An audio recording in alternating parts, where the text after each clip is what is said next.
I knew that the Marvel Defense Force was going to come out strong for this obvious bomb, but I didn't realize how strong they would be coming out. I just want to cast your minds back. This was a tweet. These were the final projections to come out on the Friday for the wide release of the Marvels. 47 to $55 million, according to Deadline and several other outlets, and everybody was already just going, oh my god, are you serious? Is that all that this thing is going to rake in?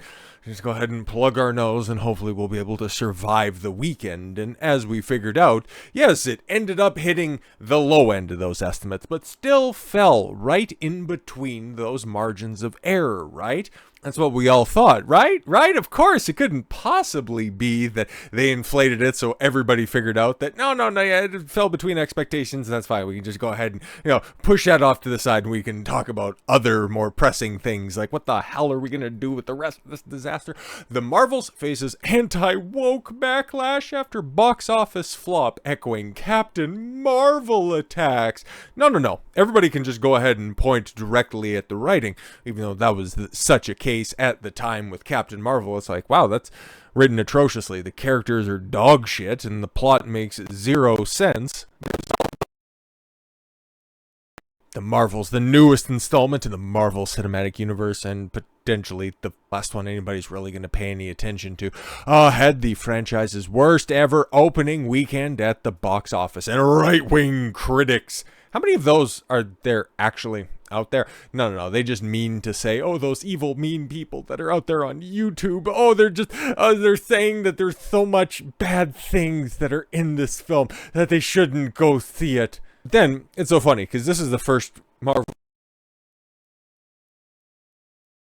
that's been out there that at least I've been able to track beat by beat. And it's funny, we always, at least from afar, we could have seen these same types of defense tactics play out by the media. Oh, you didn't like it just because you're misogynist. It's like, okay, cool. We can all just go ahead and cast our minds back to 2016 when Trump broke everybody's mind in the mass media. It's like, okay, cool, we can just go ahead, yeah, you're a MAGA extremist and all that other crap. Just go ahead and roll it all out, that's fine. They could always close it out by saying, yeah, but you know what? It succeeded in spite of all you bigots that are out there. So it's funny. When the films were making a whole bunch of money, YouTube critics were just whiny crybabies that lived in their mother's basement that were rather ineffectual. But now that the normies aren't turning out for this, that those same Marvel consumers are just done with the crap, instead of having a reflective moment by going back and assessing what you did wrong in this situation, no. Those same critics that you derided as lacking any sort of influence into the culture now directly have a say in the taste that is made by the wider public. Can you just go ahead and, figure out precisely what you're criticizing? No? Okay. But yes, we'll just read a little bit more of this. And right-wing critics are using its poor performance to criticize the profitability of female-led movies. No.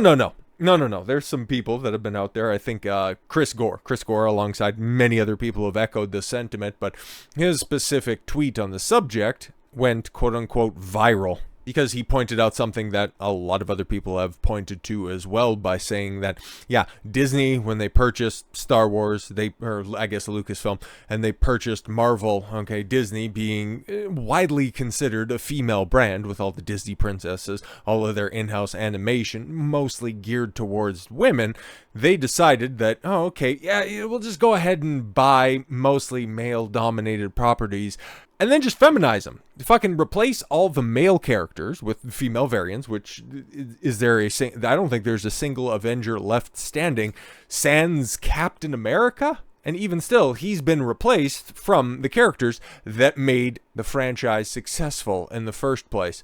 Iron Man, you got Ironheart. Ant-Man, he's been replaced by his daughter. You've got direct one-to-one comparisons for just about everybody you can run down. Same thing happened on the Star Wars side, where you had Luke Skywalker, one of the most revered heroes of all time, getting replaced by a boring-ass brunette who can't even make $1 million on her own independent film that got released, and you wonder why she's crawling back. to Star Wars. But no, it's a salient point. Disney, being a feminized brand, decided to go ahead and adopt two of the largest male franchises. Thought that they could feminize it by trying to bring in their already existing audience and thinking and just simply taking it for granted that the men who are still into the Marvel stuff, into the Star Wars, into the Lucasfilm, the greater Lucasfilm stuff, they would just go ahead and accept it anyways. But in actuality, when you change something that is universally appreciated, because guess what? There were female fans of Marvel before you decided to do your takeover. There were female fans of Star Wars before you decided to do your takeover. You ended up fundamentally changing what everybody appreciated to begin with, and then you realize that, oh God, nobody likes what we did with this. And now you're left just blaming everybody else except for yourself. The Marvels, which stars 3 women, Brie Larson, they use the term star very loosely. Brie Larson, Teyonah Parris, and Iman Vellani. Yeah, no, and they probably aren't going to point this out, but most of the critics that are out there kind of appreciate Iman Vellani and think that she was probably the strongest, and again, I'll use that very loosely, a part of the film. So yeah, I don't know how you square that circle. You're all misogynist, but then they point to the small little minority girl as, you're the best part of that, huh? Opened in theaters last week and fell far below box office expectations, grossing just $47 million domestically in what is now Marvel's worst opening weekend, despite a reported production budget of over $200 million, over $300 million. Get your fucking shit correct. Film is just one of a handful of female-led Marvel projects. Why are you focusing in on this shit? If it was a good film, okay, people liked the character quite a lot of Black Widow.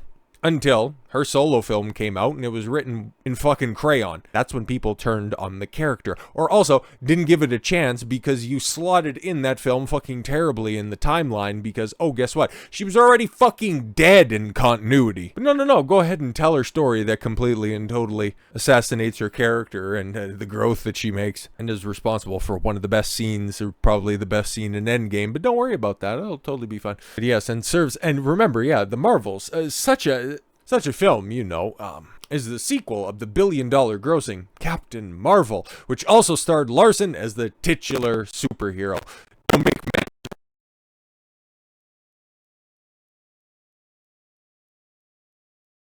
Marvels debuted to middling reviews. All of those goddamn conservatives in media just review bombing it, obviously. It has a 62% rating on Rotten Tomatoes and an audience score at 84%, suggesting the film hasn't been subject to the same review bombing campaign that Captain Marvel faced. That's very interesting. Oh, look at all of those right-wing critics that criticized it, and it has an 84% approval rating on Rotten Tomatoes. Huh, weird. So it's almost like because Captain Marvel, widely regarded as the most protected film in all of cinema history, changed Rotten Tomatoes scoring system and had turned it into a meme in the aftermath. But it's almost like you guys successfully fortified all of the disparate aspects of this film except for the script, because if there was any good word of mouth on this, we wouldn't be looking at how terribly where it makes $100 million. There's a lot of people that could just say, yeah, it's absolutely shit, and it's going to have your typical Marvel drop off in the second week. And if it does end up having that, oh boy, that $47 million that it ended up making, there it is. Okay, $47 million. You remember, guys, $47 million, the low end of expectations. Until you take a look at the weekend that's out there, and that 47 is actually 46.1 now that the Sundays are in, and guys, it made $9 million on the Sunday. $9 million. I'd imagine that was probably below expectations, with 4,000 theaters make it $2,300 per theater. Yo, that shit's ass. $109 million. It didn't even crack $110 million. That's the up-to-date numbers, guys. It was the best on the weekend. I can't wait for Monday's numbers, and then also for the week-on-week drop, because that's going to be, it's going to be deadly. This thing I don't know if it cracks 250. I don't know if it gets that high. But now all of those dastardly right-wing critics from the places like the Daily Mail, come forward and accuse Marvel of lying after claiming that the new film, The Marvels, is the #1 movie in the world, despite box office bomb, making just $47 million, the lowest MCU opening of all time. Of all time! The Marvels debuted this weekend with record low profits at the box office. The MCU earned just 47, we can just go ahead and give you the correct numbers, $46 million, which is the lowest franchise of all time. Yeah, so it ended up missing those expectations, but they really wanted you to believe, they wanted you to believe that it would hit even the revised projections. However, Avengers Endgame, let's keep it a buck. That's not really a fair comparison, not really a good apples-to-apples comparison. You just go ahead and throw up the predecessor, Captain Marvel. Do you think that this thing's eventually going to make $1 billion? Well, if you leave the Marvels in theaters for the next 20 years, it might eventually reach there just by the sheer law of probability. But yeah, by saying that Avengers Endgame made $57 million during its opening weekend, not quite fair. Not quite fair. Even though they ended up teasing at the end of this film, the new Young Avengers that's going to be showing up, and who cares on that one? Actually, who cares as opposed to who's that? And then also teasing, well, not even teasing, just heavily implying that the X-Men is now going to be drug kicking and screaming into this fold. That'll save things. Continue to jangle more keys. In spite of this, Marvel decided to remain optimistic with its promotions. The Marvels has arrived. Don't miss the #1 movie in the world, now playing in theaters everywhere. Please, for the love of God, buy some tickets. Fans were quick to protest the movie's declaration, claiming that the film was definitely not the #1 movie in the world, and that the studio was delusional. Which world your own? Because it sure as hell ain't this one. #1 movie in the world. I knew my optician's appointment was long overdue, but thanks for reminding me. Another one quipped. The third tweeted, #1 movie in the world. Does that mean I can sue you guys for false advertising? It's technically fair. I think in India or something like that, we talked about it yesterday, where Tiger 3 or some shit like that was coming out, where, the Marvels ended up underperforming that. In China, it wasn't that hot at all, but by the sheer textbook definition, yeah, it is the #1 film in the world. But are they going to be able to say that next week with such sterling competition? Oh my God, I got so much entertainment stuff. Thank God this is coming out at this point in time, because everything else is pretty much all quiet on the Western Front. But yeah, the big competition for next week, which is just basically going to be a race to the bottom, the Hunger Games prequel. And I am looking forward to talking about that one as well, because those Hunger Games fans, boy, they sure are spurgs now, aren't they? So with all that said, thank you all very much for the gift of your time. I've been Don Consuelo. I want you to follow your gut and get after it. Take care, everyone.